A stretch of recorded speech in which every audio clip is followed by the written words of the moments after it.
and convicted sex offender Jeffrey Epstein is now facing yet another legal hurdle, this time a lawsuit filed by a woman who says the multimillionaire financier raped her when she was just 15 years old. This as questions continue about what Epstein and his powerful friends did on the islands that he owns out in the Caribbean, known now as Pedophile Island. RT correspondent John Huddy is joining us live with more from the story in Miami. John, what more do we know about this new lawsuit against Epstein?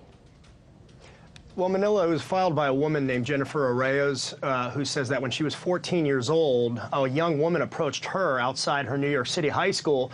This was back in the fall of 2001, asking personal questions, she says, about her family, her upbringing, her finances, and then about a man who the woman, according to Arraez, said was very wealthy, very nice, and lived nearby. Well, that turned out to be Jeffrey Epstein. And Arraez says that she was brought to his Manhattan townhouse, where over the course of a year, she says she was manipulated into giving Epstein sexual massages. And then in 2002, she says when she was just 15 years old, Epstein raped her. This according to the lawsuit, adding yet another disturbing piece to the, really the numerous allegations against Epstein dating back 20 years. And now the charges against him of the sex trafficking of minors, which he has pled not guilty to, but he remains in a Manhattan jail where he reportedly may have tried to commit suicide last week, though it's unclear exactly what happened. He was found curled up in a fetal position in his cell with marks on his neck.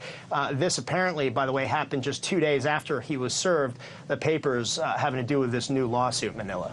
Wow, a lot of twists and turns here, John. And some of the allegations against Epstein include things that happened on his private island off the U.S. Virgin Islands, where you were actually at just this weekend. What was that like?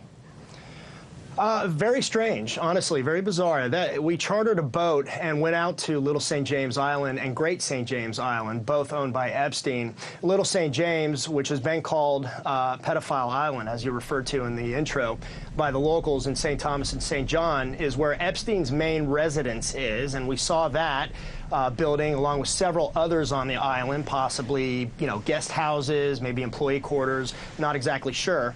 We also saw that strange temple-like structure on top of the hill that used to have a golden dome on it, kind of like reminiscent of the Golden Dome of the Rock in Jerusalem, but we were told that it was ripped off during Hurricane Irma, according to the various locals and residents we talked to. The island also had palm trees basically lining it that we were told were imported because they're not native to the island at a cost of, get this, $20,000 a piece.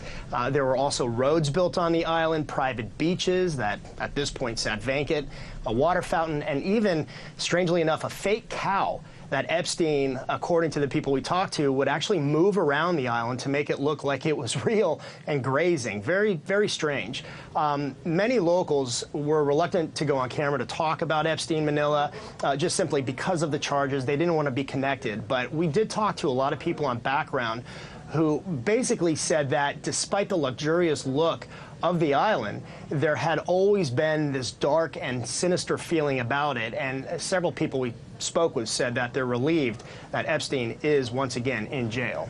And so, John, what is happening on the island now that Epstein is locked away? Well, it's pretty quiet. I mean, there had been some reports that Epstein was looking, and we also heard this, to possibly expand the buildings on Little St. James Island, maybe expand his residence, add a couple pools, some of the, build maybe other guest houses.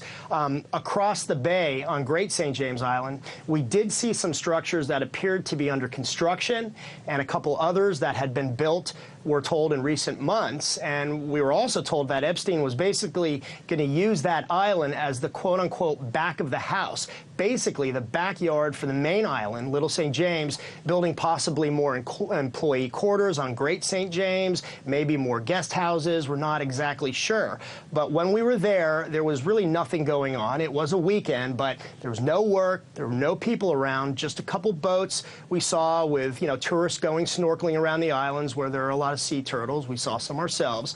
And we spent a lot of time circling both islands looking for really anyone to talk to and flag down.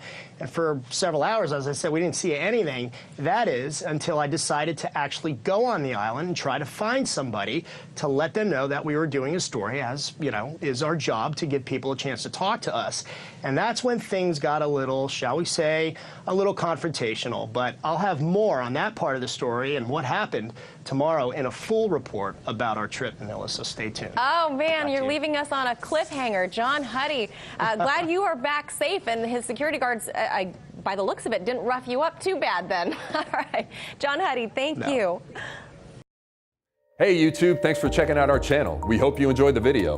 We have tons of content for you just like this. For more of RT America's one-of-a-kind news and analysis, be sure to subscribe and never stop questioning more.